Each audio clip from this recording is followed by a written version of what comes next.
Shalom saudaraku yang dikasihi Tuhan Yesus Kristus. Pagi hari ini kita kembali merenungkan firman Tuhan dari 1 Petrus 4 ayat yang ke-7 yang berbunyi demikian. Kesudahan segala sesuatu sudah dekat.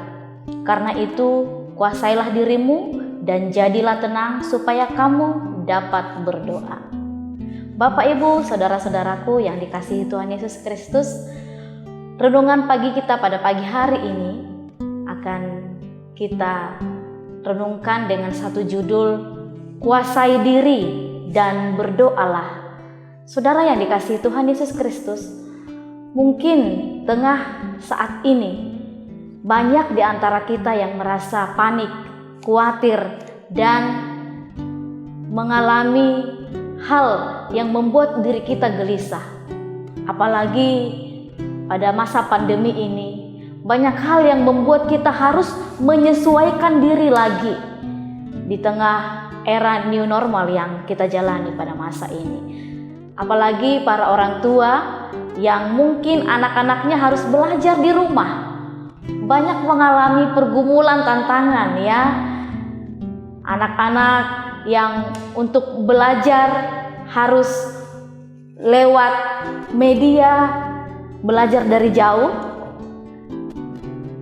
mungkin membuat orang tua pusing bagaimana harus mengendalikan anak-anak yang mereka hanya bisa bertahan duduk 10 menit misalnya, atau tugas-tugas anak-anak yang membuat bapak ibu, mama papanya juga repot untuk mengerjakan. Tetapi bapak ibu saudaraku yang dikasihi Tuhan, dalam kondisi yang kita alami saat ini, firman Tuhan kembali ingin menguatkan kita lagi. Firman Tuhan katakan, jadilah tenang, kuasailah dirimu. Penguasaan diri dan sikap tenang adalah satu kunci keberhasilan dalam mengatasi situasi darurat atau mengolah kekhawatiran. Biasanya dalam situasi darurat, emosi seorang sangat tinggi. Dalam kondisi darurat, emosi kita akan cepat meledak. Pekerjaan di kantor menumpuk, di rumah juga kita harus mengajari anak-anak menjadi guru untuk anak-anak, apalagi anak-anak TK sampai SD itu hal yang sangat sulit untuk dikerjakan. Tentu kalau kita tidak bisa mengendalikan diri, menguasai diri kita, bisa jadi kita bisa emosi, marah-marah kepada anak, marah kepada guru yang memberi tugas yang banyak, atau hal lain sebagainya. Atau ketika situasi kondisi kita, keuangan mengalami permasalahan karena kita mungkin bekerja di dalam pekerjaan banyak masalah, atau bisnis mengalami kemandekan. Tetapi sekali lagi firman Tuhan menyapa kita pagi hari ini, kuasailah dirimu dan jadilah tenang supaya kamu dapat berdoa. Demi keluar dari situasi yang seperti ini, sering orang melakukan hal yang lebih buruk kalau tidak bisa mengendalikan diri atau menguasai diri. Kira-kira apa situasi yang terjadi dalam nats ini? Dalam nats 1 Petrus pasal 4 ini, Petrus juga mengingatkan kepada jemaat, kesudahan segala sesuatu sudah dekat, karena itu kuasailah dirimu dan jadilah tenang. Nah, apa yang membuat jemaat saat itu dalam teks ini mengalami kepanikan sehingga membuat mereka tidak menguasai diri dan tidak bisa menjadi tenang? Ada kepanikan yang berlebihan di antara jemaat mula-mula tentang kedatangan hari Tuhan. Injil ini memberitakan bahwa hari Tuhan sudah dekat.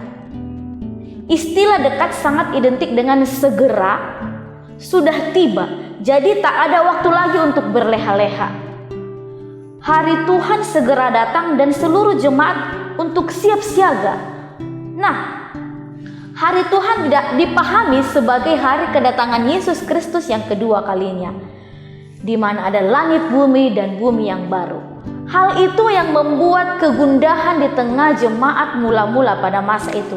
Menanggapi hal itu, tidak sedikit jemaat melakukan hal yang aneh, bertindak di luar kendali. Sebagian ada yang menjual harta milik mereka, menghambur-hamburkannya dan berfoya-foya karena mereka berpikir, oh, hari Tuhan akan segera datang. Sebagian lagi tidak bekerja karena mereka berpikir, Tuhan akan segera datang, tidak perlu kita bekerja lagi. Di sini Rasul Petrus mengingatkan, memberi nasihat kepada jemaat tentang akhir zaman yang membuat mereka supaya mereka bisa tenang. Akhir dari segala sesuatu sudah dekat, kata firman Tuhan ini. Tetapi Petrus justru menasihatkan jemaat, jadilah tenang supaya kamu dapat berdoa. Bagi Rasul Petrus, justru karena hari Tuhan segera datang dan akhir segala sesuatu akan segera datang, maka kita pergunakanlah waktu itu untuk berdoa, menjaga dan menguasai diri agar kita tidak jatuh dalam pencobaan dan berbuat dosa. Saudara-saudara yang dikasihi Tuhan, acap kali memang situasi genting, situasi yang hiruk pikuk di samping kiri kanan kita membuat kita panik, membuat kita gelisah, sehingga kita tidak bisa berpikir sehat.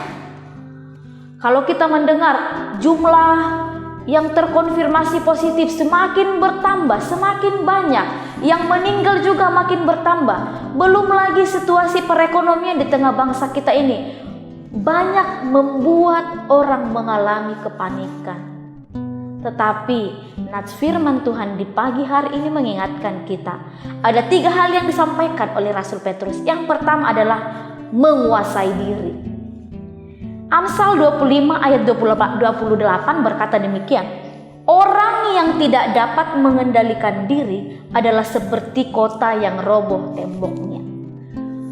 Seperti kota yang roboh temboknya. Kita tahu tembok adalah simbol atau kekuatan dari sebuah bangsa, sebuah kota.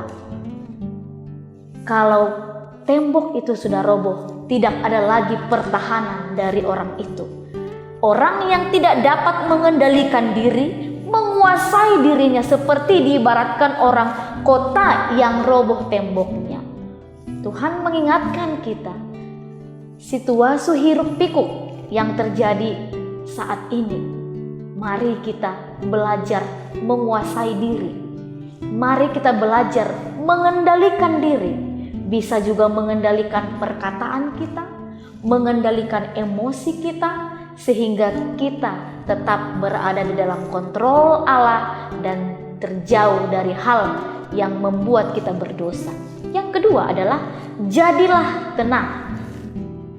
Bagaimana saya bisa tenang?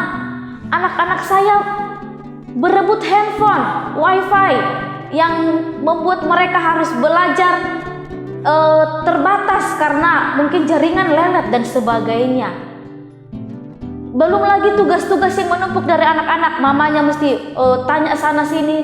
Baru-baru ini saya lihat ada di grup percakapan orang tua bagaimana mereka mengeluh tentang anak-anak mereka. Di tengah situasi ini, mari kita jadilah tenang. Tenang dulu. Kontrol diri, kuasai diri, jadilah tenang. Ketika kita bisa untuk tenang, diam. Lalu yang ketiga adalah berdoa.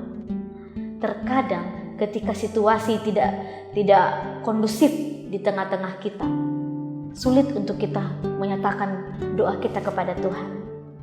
Sulit kita untuk berkomunikasi dengan Tuhan. Lewat nats ini, Tuhan mengingatkan kita lagi, menguasai diri, jadilah tenang dan berdoalah. Ketika engkau bisa menguasai diri dan bisa menenangkan dirimu, saat itu kita bisa melipat tangan, duduk di dekat Tuhan, di hadirat Tuhan, menyampaikan doa kita, pujian kita, permohonan kita kepada Tuhan. Ketiga hal di atas menolong kita untuk arif menyikapi hari-hari yang terjadi saat ini. Nasihat ini sangat bermanfaat dan berguna buat kita. Kita kembali merenungkan bagaimana orang yang tidak bisa menguasai diri akan jatuh kepada tindakan-tindakan yang merugikan orang lain dan merugikan dirinya sendiri. Jadilah tenang dalam segala keadaan. Beri waktu dan beri ruang untuk Tuhan memberi keputusan yang terbaik di dalam hidup kita. Kegelisahan adalah bukti suatu ketidakpercayaan dalam diri seseorang. Bagaimana tertulis dalam Yesaya 24 ayat 16c demikian, siapa yang percaya tidak akan gelisah.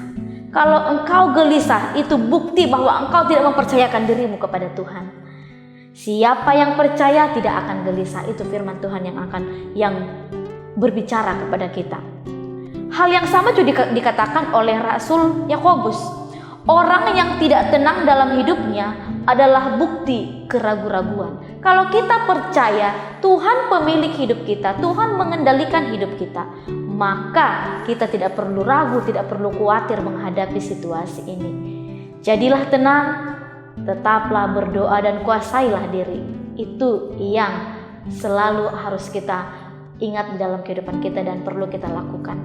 Saudara yang dikasihi Tuhan, marilah kita menguasai diri kita dalam segala keadaan, karena itu adalah bukti kematangan iman kita. Sebaliknya, jika seorang memiliki kecemasan yang berlebihan, itu merupakan bukti kerapuhan keyakinan di dalam dirinya. Sakit penyakit bisa membuat engkau gelisah, bisa membuat engkau takut, khawatir dan sebagainya. Tetapi mari tetap menguasai diri untuk kita dapat berdoa tenang di hadapan Tuhan.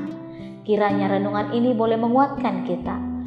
Kuasailah diri dan jadilah tenang supaya kita dapat berdoa. Dengan kita mau menenangkan diri di hadapan Tuhan, dengan kita mau tetap mengendalikan diri kita, kita akan terhindar dari hal-hal yang tidak kita inginkan dan hidup kita tetap bersesuaian dengan firman Tuhan. Kiranya firman Tuhan ini boleh menguatkan dan menegur kita semua. Tuhan Yesus Kristus memberkati kita. Amin.